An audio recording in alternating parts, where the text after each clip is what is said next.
What's the meaning of bleeding?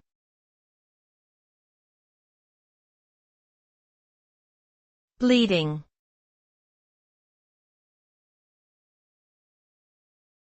Bleeding.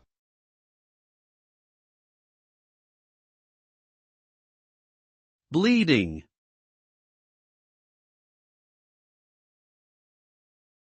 Bleeding.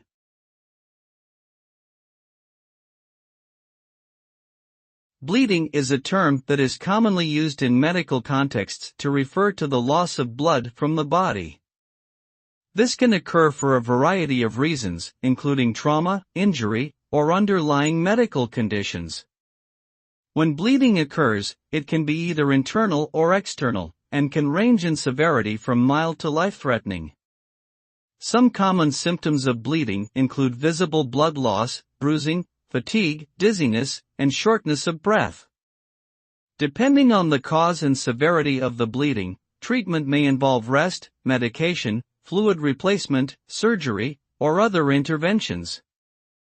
Prompt diagnosis and treatment are critical in managing bleeding and preventing complications.